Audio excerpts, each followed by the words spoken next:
जय श्री राम। रामायण की कथा में सभी देवों का हाथ जोड़े विनम्र निवेदन है कि वो आएं और राम कथा को श्रवण करें और हमें अपना आशीर्वाद देकर जाएं। कल की कथा में हमने पढ़ा था कि राम जी ने शिव का धनुष तोड़ करके स्वयंवर में माता सीता के गले में वरमाला डाल दी थी। उसके बाद का ही जो वर्णन है वही हम करेंगे। बैन ते बली जिमी चह कागू जिमी ससु चह नाग अरि भागू जिमी चह कुशल अकारण कोही सब संपदा चह शिव द्रोही। जैसे गरुड़ का भाग कोहा चाहे, सिंह का भाग खरगोश चाहे, बिना कारण ही क्रोध करने वाला अपनी कुशलता चाहे, शिव जी से विरोध करने वाला इस प्रकार की संपत्ति चाहे।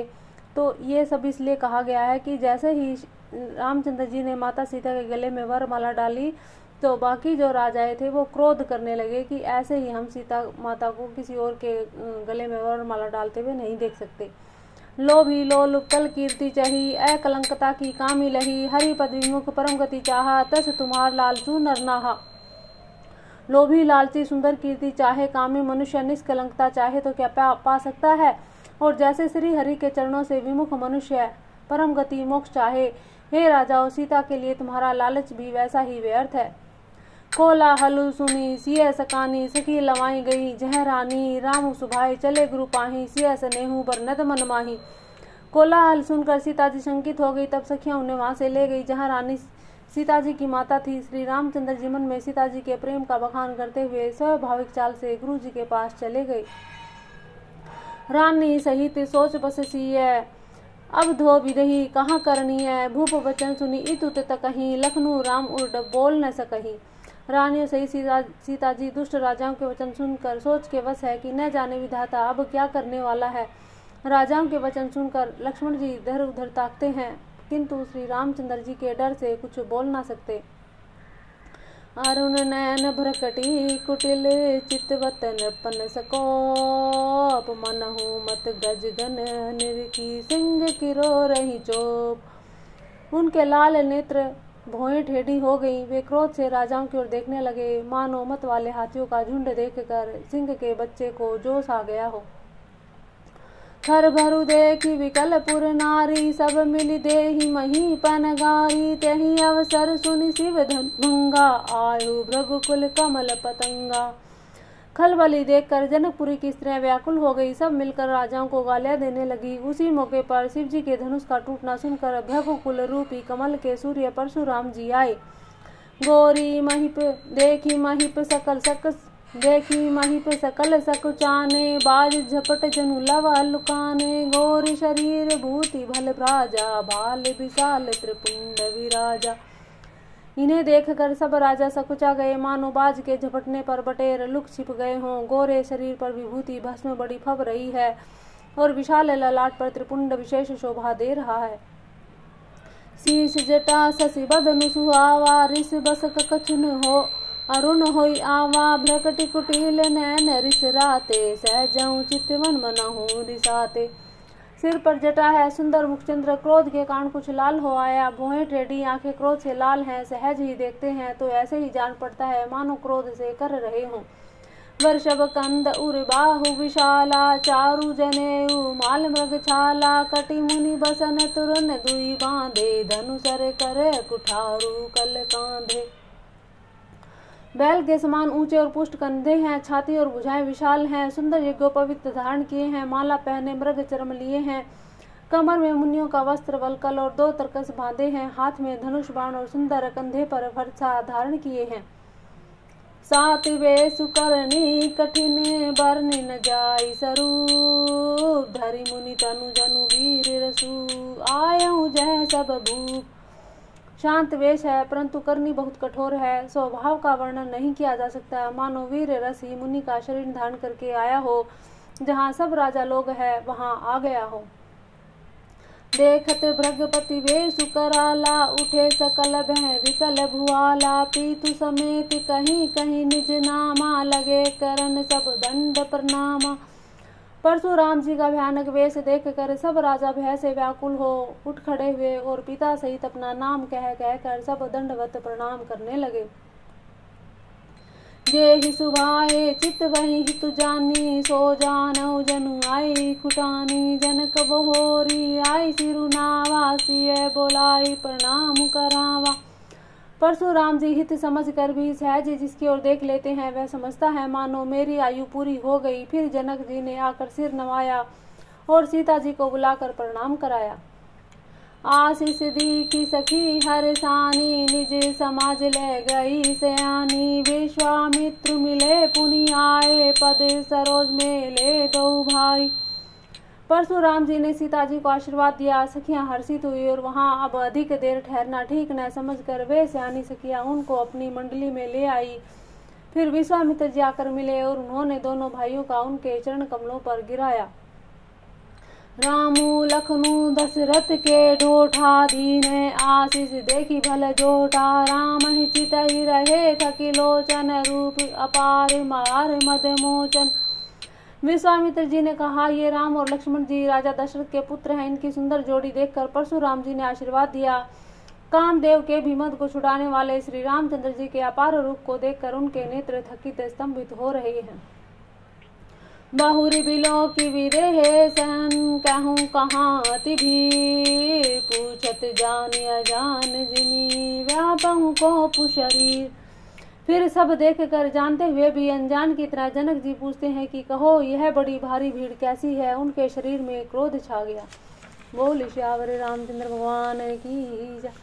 समाचार कहीं जनक सुताए, समाचार कहीं जनक सुनाए। जहि कारण महीप सब आए, सुनत वचन फिर अनत निहारे। देखे चाप खंड महि डारे।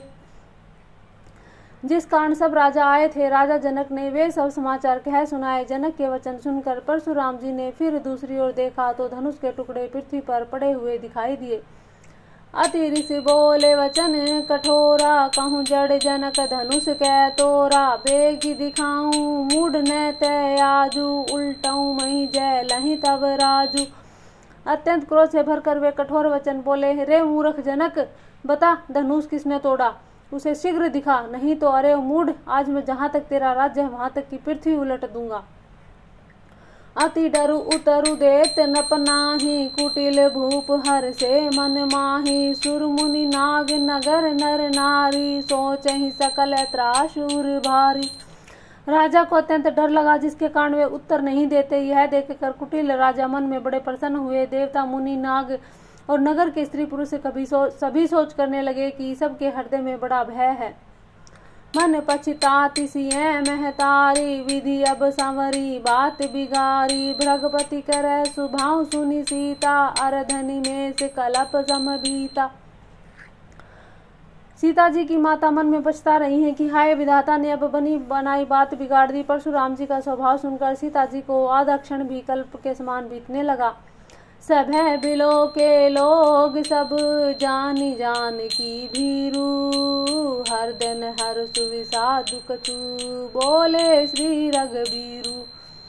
तब श्री रामचंद्र जी सब लोगों को भयभीत देखकर सीता जी डरी हुई जानकर बोले। उनके हृदय में कुछ न हर्ष था न विषाद था। मास परायण नवा विश्राम। जय श्री राम जय श्री राम। नाथ शंभु धनु भंजनिहारा, हो ही क्यों एक दास तुम्हारा।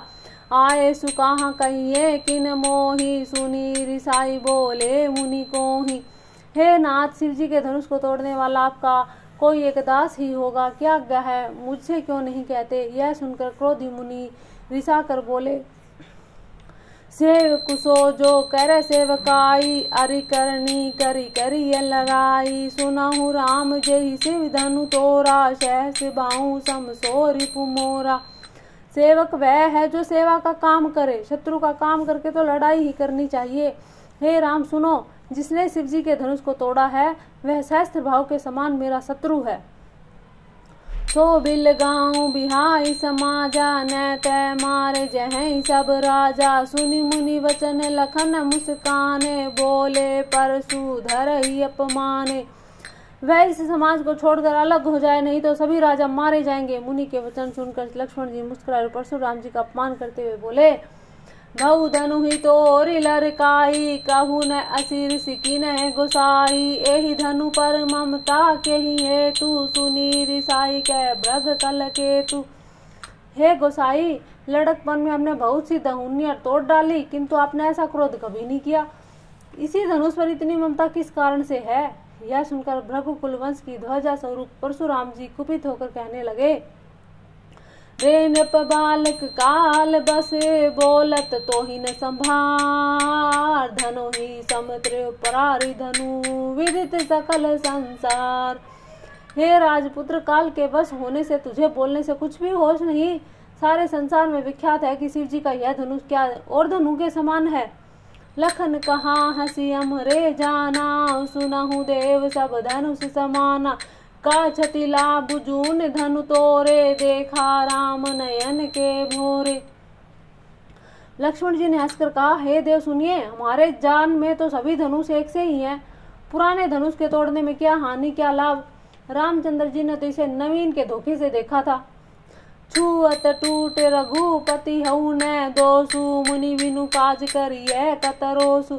बोले चितई परसु की ओरा, रे सठ सुने ही सुभाऊ न मोरा। फिर यह तो छूते ही टूट गया, इसमें रघुनाथ जी का भी कोई दोष नहीं। मुनि आप बिना ही कारण किस लिए क्रोध करते हैं। परशुराम जी अपने फरसे की ओर देखकर बोले, अरे दुष्ट, तुझे मेरा स्वभाव नहीं सुना। बालक बोली बंधऊ नहीं तो ही, केवल मुनि जड़ जान ही मोही। बाल ब्रह्मचारी यति कोई, विश्व विदित क्षत्रिय कुल द्रोही। मैं तुझे बालक जानकर नहीं मारता हूँ। अरे मूर्ख, क्या तू मुझे निराही मुनि जानता है। मैं बाल ब्रह्मचारी और अत्यंत क्रोधी हूँ। क्षत्रिय कुल का शत्रु तो विश्व भर में विख्यात हूँ। भुज बल भूमि भूप बिनु कीनी, विपुल बार मही देवन हरीनी। सहस भाऊ भुज छेद निहारा, परसु बिलो की महीप कुमारा। अपनी भुजाओं के बल से मैंने पृथ्वी को राजाओं रहित कर दिया और बहुत बार उसे ब्राह्मणों की ओर दे डाला। हे राजकुमार, सहस्त्र भाऊ की भुजा को काटने वाले मेरे इस फरसे को देख। मातु पिता ही जन सोच, बस करसी महिष किशोर। ग्रभन के अरबक दलन, परसु मोर यति घोर। हे राजा के बालक, तू अपने माता पिता को सोच के वश ना कर। मेरा फरसा बड़ा भयानक है, ये गर्भ के बच्चों का विनाश करने वाला है। बिहसी लखनऊ बोले मृदुबानी, अहो मुनि सु महाभट मानी। पुनि पुनि मोहि दिखावे कुठारा, चाहत उड़ावन खू की पहारू। लक्ष्मण जी हंसकर कोमल वाणी में बोले, अहो मुनीश्वर, तो अपने को बड़ा भारी योद्धा समझते हो। बार बार मुझे कुल्हाड़ी दिखाते हो। फूंक से पहाड़ उड़ाना चाहते हो क्या। यहाँ कुंभड़ बतिया को नाही, जे तर्जनी देखी मरी जाही। देखी कुठारू सरासन बाना, मैं कर चुका हाँ सहित अभिमाना। यहाँ कोई कुंभड़े की बतिया छोटे बच्चे का फल नहीं है, जो तर्जनी सबके आगे की उंगली को दिखाते ही मर जाती है। कुठार और धनुष बाण देखकर ही मैंने कुछ अभिमान सहित कहा था। भृगुसुत समझ जने विलो की, जो कछु कहूँ सहूँ श्री सिरो की। सुर मही सुर हरिजन अरुगाई, हमरे कुल इन्हें पर न सुराई। भृगु कुलवंशी समझ कर यज्ञोपवीत देखकर भी तो जो कुछ आप कहते हैं उसे मैं क्रोध को रोककर सह लेता हूँ। देवता ब्राह्मण और भगवान के भक्त और गाय, इन पर हमारे कुल में वीरता नहीं दिखाई जाती। बंधे पापू अपकीर्ति हारे, मारतहूँ पापर ये तुम्हारे। कोटि कुलिस सम वचन तुम्हारा, व्यर्थ धरऊँ धनु बाण कुठारा। क्योंकि इन्हें मारने से पाप लगता है और इनसे हार जाने पर अपकीर्ति होती है, इसलिए आप मारे तो भी मैं आपके पैर ही पड़ना चाहिए। आपका एक एक वचन ही करोड़ों वज्र के समान है। धनुष बाण और कुठार तो आप व्यर्थ ही धारण करते हैं। जो बिलो की अनुचित कहऊँ, क्षमहु महामुनि धीर। सुनी सरोष भृगुवंश बनी, बोले गिरा गंभीर। इन्हें धनुष बाण कुठार को देखकर मैंने कुछ अनुचित कहा हो तो हे धीर महामुनि क्षमा कीजिए। यह सुनकर भृगु कुलवंश मणि परशुराम जी क्रोध के साथ गंभीर वाणी में बोले, कौशिक सुनहु मंदु यहु बालक। कुटिल काल बस निज कुल घाल। कुभानु बंश राकेश कलंकु, निपट निरंकुश अबुध असंकु। हे विश्वामित्र, सुनो, यह बालक बड़ा कुबुद्धि और कुटिल है, काल के वश होकर यह अपने कुल का घातक बन गया है। यह सूर्य रूपी पूर्ण चंद्र का कलंक है। यह बिल्कुल उद्दंड, मूर्ख और निडर है। काल कवलु हो ही छन माही, कहूँ पुकारी खोरी मोहि नाही। तुम्हें हट कहूँ जो चाहूँ उबारा, कहीं प्रताप बलु रोसी हमारा। अभी क्षण भर में यह काल का ग्रास हो जाएगा। मैं पुकार कर कह देता हूँ कि फिर मुझे दोष नहीं है। यदि तुम इसे बचाना चाहते हो तो हमारा प्रताप, बल और क्रोध बताकर इसे मना कर दो। लखन कहो मुनि सुज सु तुम्हारा, तुम ही अछत को बैरन पारा। अपने मुँह तुम आप निकरनी, बार अनेक भांति बहुबरनी। लक्ष्मण जी ने कहा, हे मुनि, आपका शेष आपके रहते दूसरा कौन वर्णन कर सकता है। आप अपने मुंह से अपनी करनी अनेकों बार बहुत प्रकार से वर्णन कर रहे हैं। नहीं संतोषु तय पुनि कछि कहूँ, जनी रिस रो की दुसै दुख सहूँ। वीर बरती तुम थीर अछोभा, गारी देत न पावो ही शोभा। इतने पर भी संतोष ना हुआ तो फिर से कुछ कह डालिए, यानी कि अपनी प्रशंसा में फिर कुछ कहिए। क्रोध रोककर ऐसे ही दुख मत सहिए। आप वीरता का व्रत धारण करने वाले धैर्यवान क्षोभ रहित हैं, गाली देते शोभा नहीं पाते। सूर समर करनी करही, कहीं न जना वही आपू। विद्यमान रन पाए रिपु, कायर कथई पर तापू। सूरवीर तो युद्ध में करनी, यानी कि शूरवीरता का कार्य करते हैं, कहकर अपने को नहीं जताते। शत्रु को युद्ध में उपस्थित पाकर कायर ही अपने प्रताप की डींग मारा करते हैं। तुम्हें तो कालू होक जनुलावा, बार बार मोहि लागी बुलावा। सुनत लखन के वचन कठोरा, परसु सुधारी धरऊं कर घोरा। आप तो मानो काल को हाँक कर बार बार उसे मेरे लिए बुलाते हो। लक्ष्मण जी के कठोर वचन सुनते ही परशुराम जी ने अपने भयानक फरसे को सुधाकर हाथ में ले लिया। अब जनि देई दो सुमहि लोगु, कटुबादी बालकु बद जोगु। बाल बिलो की बहुत मैं बाचा, अब यहु मर निहार भसाचा। और बोले, अब लोग मुझे दोष ना दे, यह कड़वा बोलने वाला बालक मारे जाने के ही योग्य है। इस बालक को देखकर मैंने बहुत बचाया, पर अब यह सचमुच मरने में आ ही गया। कौशिक कहा क्षमिए अपराधु, बाल दोष गुण गनई न साधु। खर कुठार में अकरन को ही, आगे अपराधी गुरु द्रोही। विश्वामित्र जी ने कहा, अपराध क्षमा कीजिए, बालकों के दोष और गुण साधु लोग नहीं गिनते। परशुराम जी बोले, तीखी धार का कुठार में दया रहित और क्रोधी, और यह गुरुद्रोही और अपराधी मेरे सामने है। उत्तर देत छोड़ऊ बिनु मारे, केवल कौशिक सील तुम्हारे। नैते एहि काटी कुठार कठोरे, गुरु ही उरिन हो त्यों श्रम थोरे। उत्तर दे रहा है ये गुरुद्रोही और अपराधी मेरे सामने उत्तर दे रहा है, इतने पर भी मैं इसे बिना मारे छोड़ रहा हूँ। सो हे विश्वामित्र, केवल तुम्हारे शील प्रेम से ही, नहीं तो इस कठोर कुठार से काट कर थोड़े ही परिश्रम से गुरु से उऋण हो जाता, यानी कि गुरु का ऋण उतार देता। गाधी सुनु के हृदय हसी, मुनि हरि अरिय सूर। अयमय खांड न ऊखमय, अजहु न बूझ अबूझ। विश्वामित्र जी ने हृदय में हंसकर कहा, मुनि को हरा ही हरा सूझ रहा है, अर्थात सर्वत्र विजयी होने के कारण ये श्री राम लक्ष्मण जी को भी साधारण क्षत्रिय ही समझ रहे हैं, किंतु यह लोहमयी केवल फौलाद की बनी हुई खांड यानी खड़ग, ऊख की रस की खांड नहीं है, यानी कि यह खड़ग है, तलवार है, खांड नहीं है जो मुंह में लेते ही गल जाए। खेद है, मुनि अभी भी बेसमझ बने हुए हैं, इनके प्रभाव उनको समझ ही नहीं रहे। विश्वामित्र जी ऐसा विचार कर रहे हैं अपने मन में। कहूँ लखन सुनिशील तुम्हारा, को नहीं जानत विदित संसारा। मात पिता उरिन भयनी के, गुरु रिनु रहा सोचु बड़े जी के। लक्ष्मण जी ने कहा, हे मुनि, आपके शील को कौन नहीं जानता, यह संसार भर में प्रसिद्ध है। आप माता पिता से तो अच्छी तरह उऋण हो ही गए, अब गुरु का ऋण रहा, उसका जी में बड़ा सोच लगा है। सो जनु हमरे ही माथे काढ़ा, दिन चली गए ब्याज बड़ भाड़ा। अब आनिए व्यवहारिया बोली, तुरंत देऊ मैं थैली खोली। अभी लक्ष्मण जी फिर कहते हैं कि यह हमारे ही माथे का अड्डा था, बहुत दिन बीत गए, इसे ब्याज भी बहुत बढ़ गया होगा। अब किसी हिसाब करने वाले को बुला लाइए, मैं तो तुरंत ही थैली खोल कर दे दूं। सुनी कटु वचन कुठार सुधारा, हाय हाय सब सभा पुकारा। भृगुपुर परसु देखा वही मोही, विप्र विचारी वचनहु नप दोही। लक्ष्मण जी के कड़वे वचन सुनकर परशुराम जी ने कुठार संभाला, सारी सभा हाय हाय करके पुकार उठी। लक्ष्मण जी ने कहा, हे भृगु श्रेष्ठ, आप मुझे फरसा दिखा रहे हैं, पर हे राजाओं के शत्रु, मैं ब्राह्मण समझकर बचा रहा हूँ। मिले न कबहु सुबढ़ रन गाड़े, द्विज देवता धरई के बाड़े। अनुचित कही सब लोग पुकारे, रघुपति से नहीं लखनु निवारे। आपको कभी रणधीर बलवान वीर मिले ही नहीं। हे ब्राह्मण देवता, आप घर ही में बड़े हो, यह सुनकर अनुचित है कहकर सब लोग पुकार उठे। तब श्री रघुनाथ जी ने इशारे से लक्ष्मण जी को रोक दिया। लखन उतर आहुति सरी से, भृगुबर क्रोप किसानु। बढ़त देखी जल सम वचन, बोले रघुकुल भानु।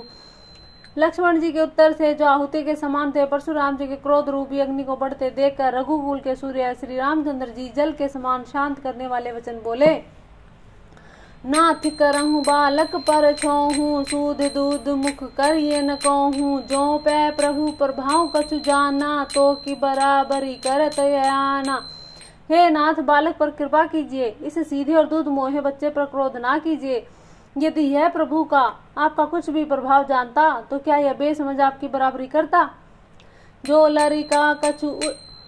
लरिका कछु अचगरी करही, गुरु पितु मातु मोद मन भरही। करिए कृपा शिशु सेवक जानी, तुम्हें समशील धीर मुनि ज्ञानी। बालक यदि कुछ चपलता करता भी है, तो गुरु पिता माता मन में आनंद से भर जाते हैं। अतः इसे छोटा बच्चा और सेवक जानकर कृपा कीजिए। आप तो समदर्शी, सुशील, धीर और ज्ञानी मुनि हैं। राम वचन सुनी कछुक जुड़ाने, कहीं कछु लखनु बहुरी मुस्काने। हसद देखी नख शिखरी से व्यापी, राम तोर भ्राता बड़ पापी। श्री रामचंद्र जी के वचन सुनकर वे कुछ ठंडे पड़े। इतने में ही लक्ष्मण जी कुछ कहकर फिर मुस्कुरा दिए। उनको हंसते देखकर परशुराम जी के नख से सिख तक सारे शरीर में क्रोध छा गया। उन्होंने कहा, हे राम, तेरा भाई बड़ा पापी है। गोर शरीर श्याम मन माही, कालकूट मुख पै मुख नाही। सहज डेढ़ अनुरही न तो ही, नीचू मीचू सम देखिए न मोही। यह शरीर से तो गोरा पर हृदय से बड़ा काला है। यह विषमुख है, दूध मुआ नहीं, स्वभाव से ही टेढ़ा है। तेरा अनुसरण नहीं करता, तेरे जैसा शीलवान नहीं है। यह नीच मुझे काल के समान नहीं देखता। लखन कहूँ हसी सुनहु मुनि, क्रोध पाप कर मूल। जही बस जन अनुचित करही, चरही विश्व प्रतिकूल। लक्ष्मण जी ने हंसकर कहा, हे मुनि सुनिए, क्रोध पाप का मूल है, जिसके वश से होकर मनुष्य अनुचित कर्म कर बैठते हैं और विश्व भर के प्रतिकूल चलने लगते हैं, यानी कि सबका अहित करते हैं। मैं तुम्हार अनुचर मुनि राया, परिहरि को पुकरिए अब दाया। टूट चाप नहीं जुरही रिसाने, बैठिए हो पाए पिराने। हे मुनिराज, मैं आपका दास हूँ, अब क्रोध त्याग कर दया कीजिए। टूटा हुआ धनुष क्रोध करने से जुड़ नहीं जाएगा। खड़े खड़े पैर दुखने लगे होंगे, बैठ जाइए। जो अति प्रिय तो करिए उपाय, जोरिए कहूँ बड़ी गुनी बोलाई। बोलत लख नहीं जन कुडेराही, मस्तु करहूँ अनुचित भले नाही।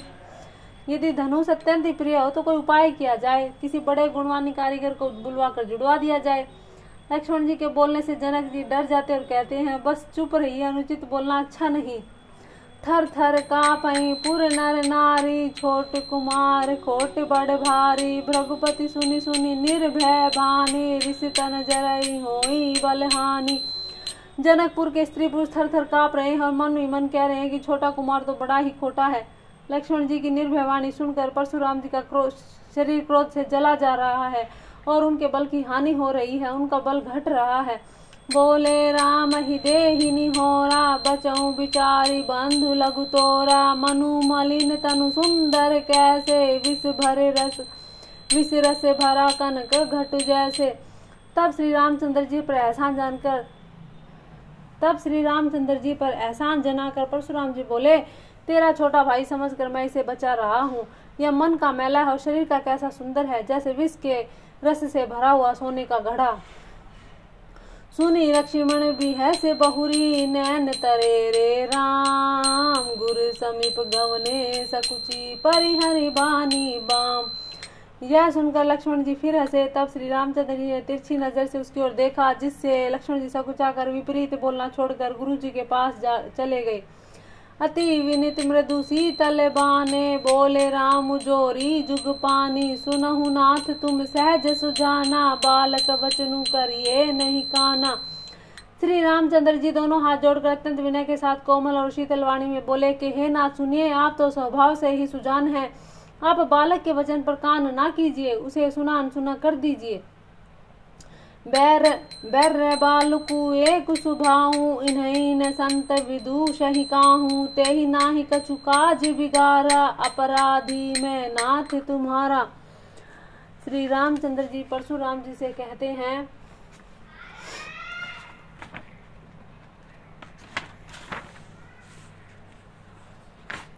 बर और बालक यानी बर यानी ततैया, ततैया और बालक का एक स्वभाव है। संत जन इन्हें कभी दोष नहीं लगाते। फिर उसने लक्ष्मण जी ने तो कुछ काम भी नहीं बिगाड़ा। हे नाथ, आपका अपराधी तो मैं हूँ।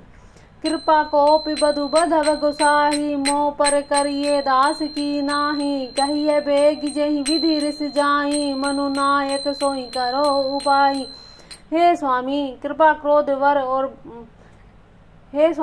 कृपा क्रोध वध और बंधन जो कुछ करना हो दास की तरह अर्थात दास समझकर मुझ पर कीजिए, जिस प्रकार से शीघ्र ही आपका क्रोध दूर हो। हे मुनिराज बताइए, मैं वही उपाय करूंगा।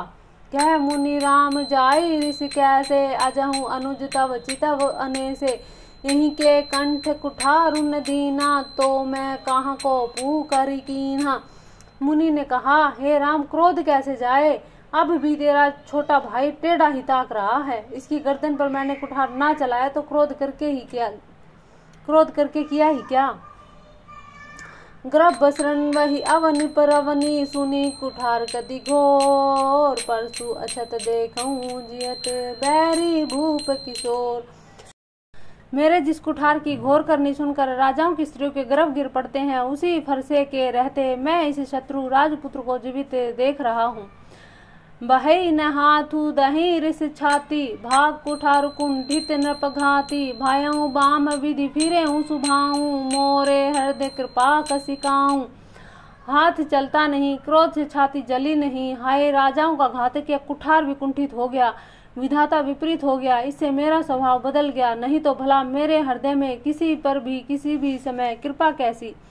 आज दया दुख दुसहि सहावा, सुनी सौमित्र विहसि सिरुनावा, बाहु कृपा मूर्ति अनुकूला, बोलत वचन झरत जनु फूला। आज दया मुझे या दुसह दुख सहा रही है। यह सुनकर लक्ष्मण जी ने मुस्कुराकर सिर नवाया और कहा, आपकी कृपा रूपी वायु भी आपकी मूर्ति के अनुकूल है। वचन बोलते हैं मानो फूल झड़ रहे हैं। जो पै कृपा जरई मुनि गाता, क्रोध भय तनु राख विधाता, देखु जनक हटि बालक हेहूँ, किन्ह चहत जड़ जमपुर रोहूँ। हे मुनि, यदि कृपा करने से आपका शरीर जला जाता है तो क्रोध होने पर भी शरीर की रक्षा विधाता ही करेंगे। परशुराम जी ने कहा, हे जनक देख, यह मूर्ख बालक हट करके यमपुरी में निवास करना चाहता है। बेगी करहूँ किन आखिन ओटा, देखत छोट खोट नपुटोडा, विह से लखनु कहा मन माही, मूंदे आँखी कतऊ कोहु नाही। इसको शीघ्र ही आंखों से ओट क्यों नहीं कर देते। यह राजपुत्र देखने में छोटा पर है बड़ा ही खोटा। लक्ष्मण जी ने हंसकर मन ही मन कहा, आंख मूंद लेने पर कहीं कोई नहीं है। परशुराम तबु राम प्रति बोले, उर्यति क्रोधु, शंभु सरासनु तोरी सठ, करसी हमारे पर बोधु। तब परशुराम जी ने हृदय में अत्यंत क्रोध भरकर श्री रामचंद्र जी से बोले, हे शठ, तू शिव जी का धनुष तोड़कर उल्टा हमी को ज्ञान सिखाता है। बंधु कहें कटु सम्मत तोरे, तू छल विनय कर सी कर जोरे, करु पर तो सु मोर संग्रामा, नहीं तो छाड़ कहा उबरामा। तेरा यह भाई तेरी ही सम्मति से कटु वचन बोलता और तू छल से हाथ जोड़कर विनय करता है। या तो युद्ध में मेरा संतोष कर, नहीं तो राम कहलाना छोड़ दे। छलु तजी सकहीं समरू शिव द्रोही, बंधु सहित न तय मारहु तोही, भृगपति बकहीं कुठार उठाए, मन मुस्काहि राम सिर नाए। अरे शिवद्रोही, छल त्याग कर मुझसे युद्ध कर, नहीं तो भाई सहित तुझे मार डालूंगा। इस प्रकार परशुराम जी कुठार उठाए बक रहे हैं और श्री रामचंद्र जी सिर झुकाए मन ही मन मुस्कुरा रहे हैं। गुनह लखन कर हम पर रोसू, कतहूँ सुधाए हूँ ते बड़ रोसू, टेढ़ जानी अब बंदही काहूँ, वक्र चंद्र मही ग्रसही न राहूँ। श्री रामचंद्र जी ने मन ही मन कहा, गुना यानी दोष तो लक्ष्मण का क्रोध मुझ पर करते हो, कहीं कहीं सीधेपन में भी बड़ा दोष लगता है। टेढ़ा जानकर सब लोग किसी की भी वंदना नहीं करते, जैसे टेढ़े चंद्रमा को राहु भी नहीं ग्रसता। राम कहो ऋष तजिय मुनीसा, कर कुठारू आगे यह सीसा, जेहि ऋष जाहि करिए सोई स्वामी, मोहि जानिए आपन अनुगामी। श्री रामचंद्र जी ने कहा, हे मुनीश्वर क्रोध छोड़िए, आपके हाथ में कुठार है, मेरा यह सिर है, जिस प्रकार आपका क्रोध जाए हे स्वामी वही कीजिए और मुझे अपना अनुचर दास जानिए। प्रभु ही सेव कहीं समरू, कस तजहु विप्रवर रोसू, बेसु बिलों के कहे सिकचू, बाल कहूँ नहीं दोसू। स्वामी और सेवक में युद्ध कैसा है ब्राह्मण श्रेष्ठ, क्रोध का त्याग कीजिए। आपका वीरों का सवेश देखकर ही बालक ने कुछ कह डाला था, वास्तव में उसका भी कोई दोष नहीं। दे की कुठारी बानु धनुधारी, भैलरी कहीं रीस बिरु बिचारी, नामु जान पै तुम ही न चीना, बंश सुभाय उतरू ते ही दीना। आपको कुठार बाण धनुष धारण किए देख कर और वीर समझकर बालक को क्रोध आ गया। वह आपका नाम तो जानता नहीं था, पर उसने आपको पहचाना भी नहीं। अपने वंश रघुकुल वंश के स्वभाव के अनुसार उसने उत्तर दे दिया, जो तुम्हें ओत मुनि की नाई, पद रज सिर शिशु धरत गोसाई, क्षमऊ चूक अनजानत केरी, चाहिए विप्रूर कृपा घनेरी। यदि आप मुनि की तरह आते तो हे स्वामी बालक आपके चरणों की धूली सिर पर रखता, अनजाने की भूल को क्षमा कर दीजिए। ब्राह्मणों के हृदय में बहुत अधिक दया होनी चाहिए। हम ही तुम्हारी सरी बरी कसी ना था, कहूँ न कहाँ चरणन कह माथा, राम मात्र लघु राम तुम्हारा, परशु सहित बड़े नाम तुम्हारा। हे नाथ, हमारी और आपकी बराबरी कैसी, कहिए न, कहाँ चरण और कहाँ मस्तक, कहाँ मेरा राम मात्र छोटा सा नाम और कहाँ आपका परशु सहित बड़ा सा नाम परशुराम। एव एक गुण धनुष हमारे, नव गुण परम पुनीत हमारे, सब प्रकार हम तुम्हें सनहारे, क्षमो विप्र अपराध हमारे। हे देव, हमारे तो एक ही गुण धनुष है और आपके पास तो परम पवित्र शम दम तप सोच क्षमा सरलता ज्ञान विज्ञान आस्तिकता ये 9 गुण है। हम तो सब प्रकार से आपसे हारे हैं। हे विप्र, हमारे अपराधों को क्षमा करें।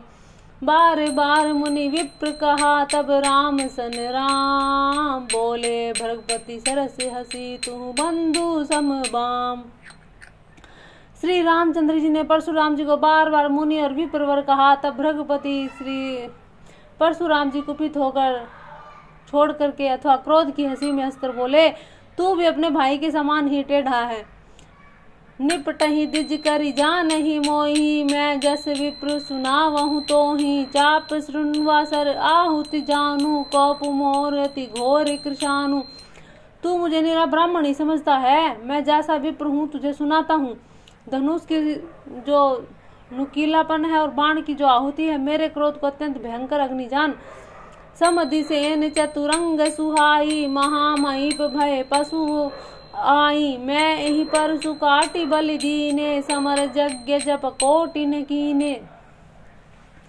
चतुरंगनी सेना सुंदर समिधाएं यज्ञ में जलाई जाने वाली लकड़ियां हैं। बड़े बड़े राजा उसमें आकर बलि के पशु हुए हैं, जिसको मैंने इसी फरसे से काट कर बलि दिया। ऐसे करोड़ों उपयुक्त रण यज्ञ मैंने किए हैं, अर्थात जैसे मंत्र उच्चारण पूर्वक स्वाहा शब्द के साथ आहुति दी जाती है, उसी प्रकार मैंने पुकार पुकार कर राजाओं की बलि दी है।